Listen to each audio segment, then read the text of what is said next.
भारत सरकार G20 के सफल आयोजन में जुटी हुई है, ये हम सबको पता है। इस दौरान चीनी राष्ट्रपति शी जिनपिंग G20 में शिरकत नहीं करेंगे, लेकिन इस बीच चीन ने G20 पर भारत को बिन मांगी सलाह दे डाली है। वो सलाह क्या है, इस वीडियो में हम आपको बताने जा रहे हैं। पूरे हिंदुस्तान में इस वक्त इंडिया बनाम भारत की बहस हो रही है। प्रधानमंत्री मोदी ने अपने मंत्रियों को इस पर बयानबाजी ना करने तक के लिए कह दिया है, लेकिन चीन अपनी चाल से कहां बाज आने वाला है। इस बहस के बीच ही 9 और 10 सितंबर को राजधानी दिल्ली में G20 सम्मेलन का आयोजन होने जा रहा है। इस सम्मेलन में अमेरिका, कनाडा और ब्रिटेन जैसे विकसित देशों के राष्ट्र प्रमुख शिरकत करने आ रहे हैं।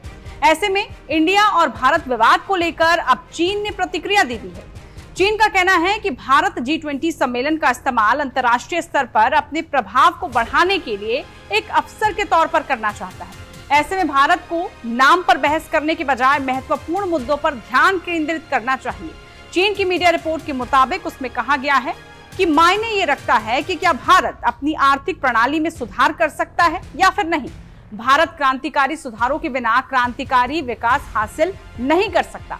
उम्मीद है कि भारत को G20 की मेजबानी करने से जिस तरह की वैश्विक पहचान मिल रही है, वो उससे बेहतर तरीके से भुना भी सकता है। ऐसा कहकर वो अपने प्रभाव को विकसित की दिशा में तब्दील भी कर सकता है।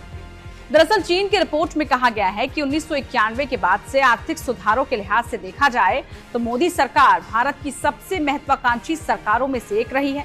लेकिन दुर्भाग्य ये है कि भारत ने अपना ध्यान व्यापार संरक्षणवाद की तरफ लगा दिया है।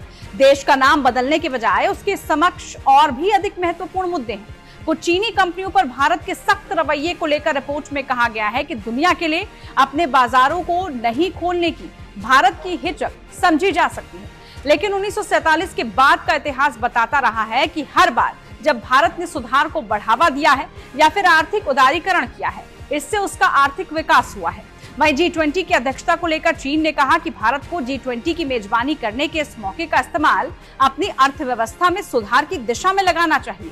विदेशी निवेश को बढ़ावा देना चाहिए और सभी विदेशी निवेशकों के लिए कारोबार करने के लिए निष्पक्ष माहौल मुहैया कराना चाहिए। कैसे शुरू हुआ इंडिया बनाम भारत विवाद?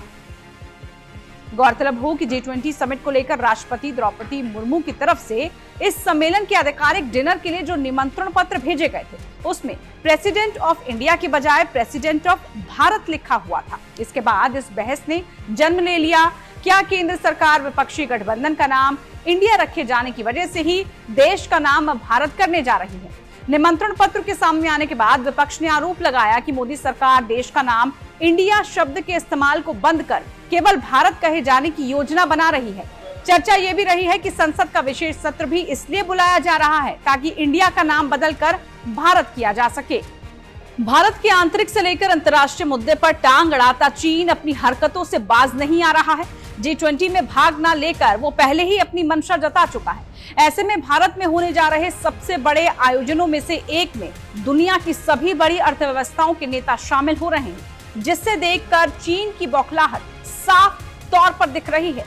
और ऐसे में चीन को आगे आने वाले समय में इस पर भारत का क्या करारा जवाब मिलने वाला है, ये देखना होगा। अगर आपको ये वीडियो पसंद आई है तो इसको लाइक शेयर जरूर कीजिए और बने रहिए times now Navbharat digital platform के साथ। नमस्कार।